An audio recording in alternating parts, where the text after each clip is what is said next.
1 नवंबर 2024। अस्सलाम वालेकुम फ्रेंड्स, मैं हूं तलहा मलिक और वेलकम करता हूं आपको easy gardening with Talha YouTube channel पे। देखिए फ्रेंड्स, जैसा कि आप लोगों ने आज की डेट सुन ही ली है, आज 1 नवंबर है। तो आहिस्ता आहिस्ता से मज़ीद सर्दी और बढ़ती चली जा रही है, सर्दियाँ और आती जा रही हैं। तो इस टाइम पीरियड में हमारे जितने भी प्लांट्स हैं ये सब डोरमेंसी में चले जाएंगे। ठीक है, तो आज मैं आप लोगों से एक सिंपल केयर के बारे में बात करने लगा कि डोरमेंसी में हमने अपने प्लांट्स को कैसे ट्रीट करना है, कैसे इनको साथ डील करना है। जैसे कि आपने टॉपिक पढ़ ही लिया है, हमारे अपने सभी प्लांट्स को कैसे करना है। आपको मैं चंद एक एग्जांपल्स दूंगा कि ये पौधे हैं, इन पौधों के साथ ये ट्रीट किया जाए तो ये पौधे हमारे नेक्स्ट ईयर के लिए सर्वाइव कर सकते हैं। सबसे पहले मैं अपने गार्डन की यहाँ से स्टार्ट करूँगा और मैं सबसे पहले आपको इस पोर्चुलाका पर्सलेन के बारे में बताऊँगा। देखें, पोर्चुलाका के ऊपर अभी भी फ्लावरिंग हो रही है। इस वक्त तकरीबन दोपहर के 11:30 या 12 बज रहे हैं। सुबह के कहेंगे, दोपहर तो नहीं, सुबह के कहेंगे। ये देखें, चंद एक फ्लावर्स हैं जो ब्लूम कर रहे हैं अभी तक। ठीक है, आहिस्ता आहिस्ता मज़ीद 15 दिन तक ये बिल्कुल ही ख़राब होने शुरू हो जाएंगे। जैसे कि ये मेरी वाइट वाली पोर्चुलाका बिल्कुल ख़राब हो चुकी है और यहाँ एक और पड़ी हुई है, ये पीच वाली, ये भी बहुत ज़्यादा ख़राब हो चुकी है। तो अभी ये इनका स्टार्ट है ख़राब होने का। आहिस्ता आहिस्ता ये मज़ीद और से और ख़राब होते जाएंगे। तो इनको कैसे बचाना है, आज मैं इस टॉपिक पर बात करने लगा हूँ। तो गाइस, विंटर की सबसे पहली केयर ये है कि इस टाइप के और जितने भी फ्लावरिंग प्लांट्स हमारे समर्स के हैं ना, सबसे पहले हमने इनकी वाटरिंग कम कर देनी है। क्योंकि देखें, सर्दियाँ आती हैं, सर्दियों में वैसे ही नमी होती है, सूरज निकलता नहीं है, रात को त्रेल पड़ती है, ओस पड़ती है, पौधों के ऊपर वैसे ही पानी बहुत ज़्यादा होता है। तो अगर हमने मज़ीद पानी, हम जैसे गर्मियों में हम नॉर्मल रूटीन में देते हैं, इसी तरीके से अगर हम देते रहे तो हमारा बहुत ज़्यादा नुकसान हो सकता है। इन प्लांट्स को पानी की ज़रूरत होगी नहीं, इनकी जड़ें पानी को ले नहीं सकेंगी, और अगर हम पानी उसी तरह देते रहें तो हो सकता है कि इन प्लांट्स की जड़ें नीचे जो पड़ी वो गलनी शुरू हो जाएं। और जब जड़ें गलेंगी तो ऑटोमेटिकली बात है, हमारा पौधा ऊपर से सारा ही गलना, सड़ना, ख़राब होना शुरू हो जाएगा और हम नेक्स्ट ईयर के लिए इसको सेव नहीं कर सकेंगे। तो इसको नेक्स्ट ईयर के लिए सेव करने के लिए सबसे पहले हमने इसकी वाटरिंग रोकनी है, इन सभी प्लांट्स की। ये देखें कितनी खूबसूरती से इनकी ये ग्रोथ अभी फ़िलहाल चल रही है। तो अभी फ़िलहाल इसकी ग्रोथ को हम ऐसे ही चलने देंगे और इसकी पानी पे काबू रखेंगे। इनको पानी बहुत कम देंगे। और सेकंड केयर इनकी ये होगी कि इनको हमने शेड में रखना है। शेड ऐसा, यानी कि जिसमें इनको सूरज की रोशनी तो मिले, लेकिन इनके ऊपर वो जो रात को ओस पड़ती है, नमी पड़ती है, वो नमी ना पड़े। उस नमी से बचाना है। उस नमी से बचाएंगे तो हमारे ये जितने भी पोर्चुलाका पर्सलेन के मेरे खूबसूरत सी क्यारियाँ और खूबसूरत से मैंने ये बास्केट्स भरी हुई हैं, ये मेरी सेव हो जाएंगी और नेक्स्ट ईयर के लिए मैं इनको सेव करूँगा, सेव इस तरीके से कर लूँगा। और अगर हम नहीं चाहते, या अगर हमारी ये देखें जगह कम है, ये देखें जैसे कि ये है, तो इसके अंदर गाइस मैंने ये देखें, ये सारे पालक के बीज डाल दिए थे। सेकंड टिप ये है कि आप इनमें पालक के किसी और चीज़ के बीज डाल सकते हैं। उससे ये होगा कि ये वो भी हमारी ग्रो होती रहेगी और ये जो है ये भी हमारी सेव रहेगी। इसको पानी की इतनी ज़्यादा ज़रूरत नहीं होगी। जितना भी इसके अंदर ज़्यादा मैं पानी डालूंगा, वो पानी सारा वो पौधे लेते रहेंगे और ये पौधे मेरे बचे रहेंगे। पहली बात ये। दूसरी बात, अगर हम आगे आएँ तो ये देखें, ये मेरा न्याज़बू का पौधा है। इसको न्याज़बू भी कहते हैं, इसको हमारी यहाँ लोकल ज़बान में पबरी का पौधा भी बोला जाता है। तो पबरी का पौधा है, पबरी के पौधे को भी हम सेम इसी मेथड से गाइस इसको सेव कर सकते हैं। ये देखें, इसको हम इसी तरीके से सेव कर सकते हैं। इसकी वाटरिंग कम कर दें, वाटरिंग कम करके हल्की हल्की इसकी गोडी करें, और गोडी करके गाइस इसको हम उठा के रख देंगे शेड, ऐसी शेड जहां इसको सूरज की रोशनी मिले, लेकिन इसके ऊपर धुंध वगैरह, पाला वगैरह ना पड़े। और मैं इसकी चंद एक ये जो ऊपर से लीव्स ख़राब हो रही हैं, ये सारी ख़राब होने वाली लीव्स मैं कट कर दूंगा और कट करके इनको फेंक दूंगा। उससे ये होगा कि ये देखें, ये जो एक टहनी है ये वाली, इस टहनी के ऊपर देखें कीड़ों का कितना ज़्यादा हमला हुआ है। तो ये मैं पूरी टहनी ही तोड़ दूँगा और पूरी टहनी ही तोड़ के फेंक दूँगा। ये देखें, इसी तरीके से थोड़ा सा और मैं जूम करूँ तो ये देखें, ये नीचे वाले पत्ते हैं, इनके ऊपर भी इसी तरीके से ब्लैक से, ये देखें बहुत सारों के ऊपर ये ब्लैक से कीड़ों का हमला हो रहा है। तो इन सब पत्तों को भी और इन सब टहनियों को भी गैस में नीचे से ही, जड़ से ही काट दूंगा और उखाड़ने के बाद इनको फेंक दूंगा। और फिर हो सकता है कि इनकी ग्रोथ बहुत अच्छी चले और ये मेरा नेक्स्ट ईयर के लिए सर्वाइव हो जाए पौधा। आगे आते हैं, आगे आके गाइस अगर देखें तो गुलेची पड़ा हुआ है। आगे आके गाइस ये देखें, ये मेरा करौंदे का पौधा पड़ा हुआ है। ये करौंदा भी सर्दियों में थोड़ा सा डोरमेंसी में चला जाएगा। इसके भी मैं पानी पे काबू रखूंगा और इसको मैं नेक्स्ट ईयर के लिए सेव कर लूँगा। आगे आए तो गाइस ये देखें, मेरी कैक्टस की बहुत सारी कलेक्शन पड़ी हुई है। इस कैक्टस कलेक्शन को भी गाइस मैं इसी तरीके से वाटरिंग इनकी कम कर दूंगा। इनकी वाटरिंग जितनी कम करूंगा गाइस, ये उतना अच्छा सर्वाइव करेंगे और इनके नेक्स्ट ईयर बचने के चांसेस बहुत ज़्यादा होंगे। इस साइड पे देखें तो इस साइड पे गाइस ये पड़ा हुआ है मेरा बहुत ही खूबसूरत तरीन पौधा, मरवा का पौधा। मरवा को भी गाइस इस टाइम पे किसी भी किस्म की फ्लावरिंग की ज़रूरत नहीं है। मैंने पूरी गर्मियाँ इसको इसको किसी भी किस्म के फर्टिलाइज़र की ज़रूरत नहीं है। पूरी गर्मियाँ मैंने इसको फर्टिलाइज़ किया, लिक्विड फर्टिलाइज़र से मैं इसको फर्टिलाइज़ करता था, और अब मैं इसको किसी भी किस्म का लिक्विड फर्टिलाइज़र नहीं दूंगा, क्योंकि अब इन सभी पौधों ने डोरमेंसी में चले जाना। इनका डोरमेंसी पीरियड स्टार्ट हो चुका है, ये डोरमेंसी में चले जाएंगे और आहिस्ता आहिस्ता ये सभी प्लांट्स जो हैं अपनी ग्रोथ को बिल्कुल ज़ीरो कर देंगे, ग्रोथ को बिल्कुल रोक देंगे, और हम लोग परेशान हो जाएंगे कि ये क्या हो, हमारे पौधों के साथ ये क्या हो रहा है। तो गाइस आपने घबराना नहीं है, जितने भी पौधे हैं, जितने भी ये प्लांट्स हैं, ये नेक्स्ट ईयर के लिए बच जाएंगे अगर हम इनको उठा के शेड में रखेंगे, इनको गोडी करते रहेंगे और इनकी पानी पर काबू पा लेंगे, तो ये हमारे नेक्स्ट ईयर बहुत अच्छे सर्वाइव करेंगे।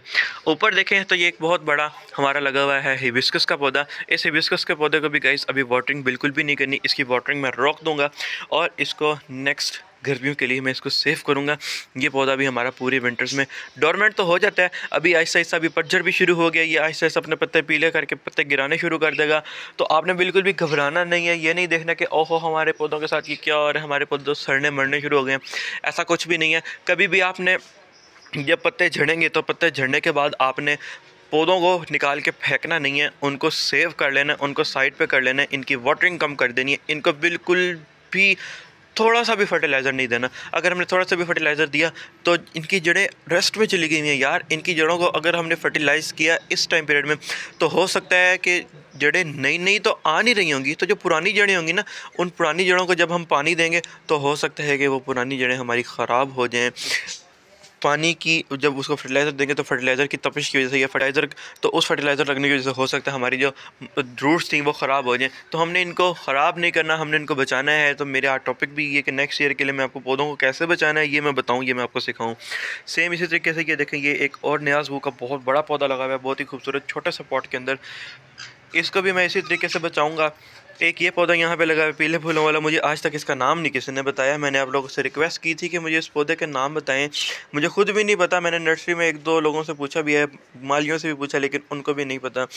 बहुत ही खूबसूरत ये समर फ्लावरिंग प्लांट है, बल्कि समर फ्लावरिंग प्लांट नहीं, ये गाइस एक ऐसा पौधा है जो जब हमारे गार्डन में पतझड़ होती है, सभी पौधों के पत्ते झड़ रहे होते हैं, तो उस वक्त ये फ्लावरिंग पे आता है और उस वक्त ये हमारे गार्डन में सर्दियाँ, यानी कि इसको हम प्री विंटर का कहेंगे। ये प्री विंटर पौधा है, जब सर्दियाँ आ रही होती हैं तो तब इसके ऊपर फ्लावरिंग होती है और बहुत ही अच्छी फ्लावरिंग होती है। और इसने अभी फ्लावरिंग करनी है, इसकी जितनी भी फ्लावरिंग अब हो रही है ये अब हो जाएगी और इसके बाद ये ख़त्म हो जाएगी, ये पौधा ही ख़त्म हो जाएगा बिल्कुल। तो आगे चलते हैं गाइस। आगे ये देखेंगे, मैं शमी का पौधा लेके आया था टोबे से। इसके ऊपर भी मैंने वीडियो बनानी थी, लेकिन फिर मैंने कहा कि अभी तो डोरमेंसी पीरियड है, इसकी ग्रोथ होगी नहीं तो क्या करना है वीडियो बना के इसके ऊपर। तो फिलहाल इसकी ये मैं कटिंग ले आया था, ये कटिंग अभी मैंने अपने गार्डन में रखी हुई है। इसको मैं इस साल सर्वाइव करवाने की कोशिश करूँगा और मुझे खुद पे इतना एक एतमाद है कि मैं इसको सर्वाइव करवा लूँगा। ये पौधा मेरा सर्वाइव नेक्स्ट ईयर के लिए कर जाएगा। आगे आए तो गाइज़ ये मेरे लेपर्ड लिली के बल्ब्स हैं, ये भी मैं टोबे से लेके आया था चंद एक रोज़ पहले। आपने जो मेरी वीडियो देखी है, अगर आपने वो वीडियो नहीं देखी तो उस वीडियो का लिंक भी मैं आपको डिस्क्रिप्शन बॉक्स में दे दूँगा। जिन जिन लोगों ने मेरे टोबा नर्सरी विज़िट की वीडियो नहीं देखी, उन लोगों को वीडियो का लिंक डिस्क्रिप्शन बॉक्स में मिल रहा है, आप वो जाके देखें। और इस पौधे को भी गाइस मैं इसी तरीके से इसकी भी यही सिंपल केयर करूँगा कि इसका मैं पानी रोक दूँगा।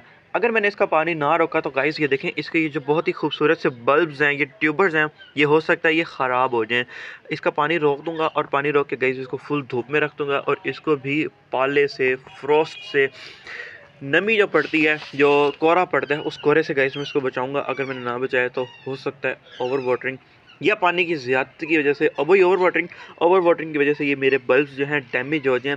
ये जितने भी हैं अभी आहिस्ता आहिस्ता आपको थोड़े थोड़े इसके ये पत्ते नज़र आ रहे हैं, लेकिन आहिस्ता आहिस्ता जैसे नवंबर का मिड होगा, थोड़ी सी धुंध ज़्यादा पड़ेगी या सर्दियाँ ज़्यादा होंगी, तो इसकी जो खूबसूरत छोटे छोटे क्यूट से पत्ते आपको इस वक्त नज़र आ रहे हैं, ये भी ख़त्म हो जाएंगे। ये एक नॉर्मल सी बात है, आपने घबराना नहीं है कि क्या आपका ये पौधे मर तो नहीं रहे, ख़राब तो नहीं हो रहे, ऐसा कुछ भी नहीं है। ये सब डोरमेंसी में चले गए हैं, अभी इनका डोरमेंसी पीरियड है। हर पौधे का तसल्ली रखनी है, इनको बस सेव करना है। इनको किसी भी किस्म का फर्टिलाइज़र नहीं, मैं बार बार कह रहा हूँ कि किसी भी पौधे को, किसी भी समर फ्लावरिंग प्लांट को आपने वाटरिंग बहुत कम करनी है, और फर्टिलाइज़र बिल्कुल भी नहीं करना। अगर फर्टिलाइज़ किया तो हो सकता है आपका पौधे ही ख़त्म हो जाएँ, जड़ से ही ख़त्म हो जाएँ। लेकिन उसके बरअक्स जो विंटर फ्लावरिंग प्लांट है, उनको अभी फ़िलहाल गाइस आपने भर भर के फर्टिलाइजिंग करनी है।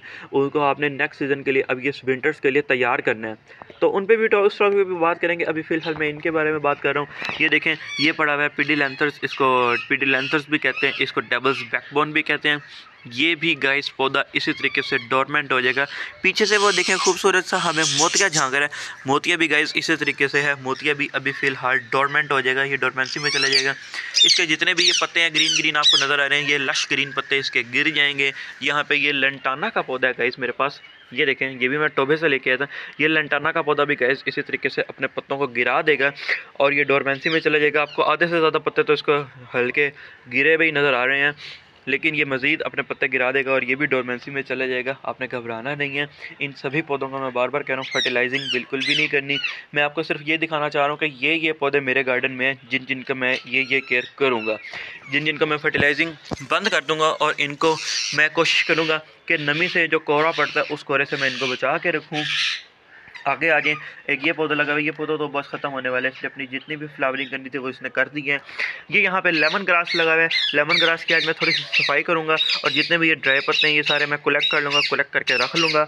और इसको हमने वाटरिंग बहुत कम करनी है। ये बहुत ही कम वाटरिंग लाइक करता है गाइस, इसको बहुत कम वाटरिंग करूँगा, और कम वाटरिंग से गाइस ये मेरा प्लांट नेक्स्ट ईयर के लिए बहुत अच्छा सर्वाइव करेगा और बेहतरीन चलेगा। अगर बात की जाए इस सख्त जान पौधे की, जेड प्लांट की, मैंने जेड प्लांट को नया नाम दिया सख्त जान पौधा। वैसे ये है ही सख्त जान पौधा, लेकिन ये बहुत ही ज़्यादा सख्त जान पौधा गाइस। इसको हम पानी इसका बिल्कुल रोक देंगे। ये तो बिल्कुल ही सख्त जान पौधा है। इसको हम अगर पूरी सर्दियाँ भी पानी ना दें ना, तो सिर्फ जो नमी पड़ती रहेगी वही नमी इसके लिए काफ़ी रहेगी, उसी में ही ये ग्रो करता रहेगा। आगे चलते हैं, आगे मैं आपको और प्लांट्स दिखाता हूँ। ये देखें, ये ड्राइसीना की फैमिली से मेरे पास बहुत सारे प्लांट्स पड़े हुए हैं। एक ये ड्राइसीना का प्लांट है, इसकी भी वीडियो आपने 1-2 दिन पहले देखी है। इसकी भी मैं पानी पे काबू रखूँगा, और इसको भी मैं, होता तो वैसे इनको कुछ भी नहीं है, ये सदाबहार पौधे हैं, ये सदाबहार चलते हैं, पूरा साल चलते रहते हैं, इनको कुछ नहीं होता। ये बैत पाम पड़ा हुआ है, इस बैत पाम को भी कुछ नहीं होता गाइस। ये भी बहुत ही अच्छे तरीके से, बहुत ही खूबसूरती से ग्रो करता है, पूरा साल ये ऐसे ग्रो करता रहता है। इस पर भी मेरे ख्याल से डोरमेंसी का कोई असर नहीं होता, लेकिन फिर भी मैं इसको अब फर्टिलाइज़र भी रोक दूँगा इसका, और मैं इसकी गाइस वाटरिंग भी थोड़ी सी रोक दूँगा, ताकि ये मेरे प्लांट्स सभी नेक्स्ट ईयर के लिए सेव हो सकें। रबर प्लांट है, रबर प्लांट को भी गाइस आपने वाटरिंग बहुत ज़्यादा कम करनी है, और कोशिश करें कि इसको आप साफ़ सुथरा रखें, और बस यही है। ये सभी प्लांट्स गाइस आपने सेव करने हैं। विंटर में गाइस आपने एक एडीनियम के पौधे की बहुत ज़्यादा केयर करनी है। जैसा कि मैंने आपको ये बताया है लेपर्ड लिली के बारे में, और ये लिली वाले बल्ब हैं। ये लिली वाले जितने भी हैं, मतलब जितने भी बल्बस प्लांट है, ये बल्बस प्लांट तो अब इस टाइम पीरियड में ग्रो करेंगे ना। इनके बल्ब मिट्टी के अंदर होते हैं, और वो बहुत अच्छे तरीके से ग्रो करते हैं, और उनकी मतलब आगे से वो अपने सर्दियों में ही अपने पप्स डिवाइड भी करते हैं। अपने जितने भी बल्ब होते हैं वो और थ्रो करते हैं, और बल्ब निकलने शुरू हो जाते हैं। लेकिन अगर बात की जाए एडीनियम पौधे की, तो एडीनियम को गाइस आपने लाजमी उसकी आपने वाटरिंग बिल्कुल रोक देनी है। अगर आपने एडीनियम पौधे की, मेरे पास तो एडीनियम नहीं है, अगर मेरे पास एडीनियम होता तो मैं आप लोगों के साथ शेयर लाजमी करता, लेकिन मैं वैसे ही बता रहा हूँ, जिन जिन लोगों के पास एडीनियम के पौधे पड़े हुए हैं उनके लिए ये वीडियो है। अगर एडीनियम के पौधे गाइस आपके पास पड़े हुए हैं, तो आपने अपने एडीनियम के पौधों को उठा के लाजमी आपने किसी शेड में रख देना है, और उसकी वाटरिंग बिल्कुल ही कम कर देनी है। अगर आपके एडीनियम के पौधे को थोड़ी सी भी ओवर वाटरिंग हो गई, तो मैं कहता हूँ 120% चांसेस है कि वो रूट रॉट होगा। उसका जो नीचे से ट्रंक होता है, बहुत ही मोटा ट्रंक होता है, जिस तरीके से ये देखें कैक्टस का नीचे से ट्रंक है, ये ट्रंक गाइस उसका गल जाएगा, और गलने के बाद वो पौधा पूरा ही ख़त्म हो जाएगा। ये आपने बहुत केयर करनी है अपने स्पेशली एडीनियम के पौधे की, क्योंकि एडीनियम एक बहुत ही महंगा मिलने वाला पौधा है, और बहुत ही कम, मतलब बहुत ही एक नायाब पौधा मैं उसको कहूँगा, क्योंकि बहुत ही कम मिलता है हमें, वो नर्सरी में ऐसे आम नहीं मिलता, काफ़ी अरसे बाद आता है। तो उस पौधे को आपने सर्वाइव लाजमी करवाना है, उसकी वाटरिंग बिल्कुल कम करनी है, उसको किसी भी किस्म का फर्टिलाइज़र नहीं देना।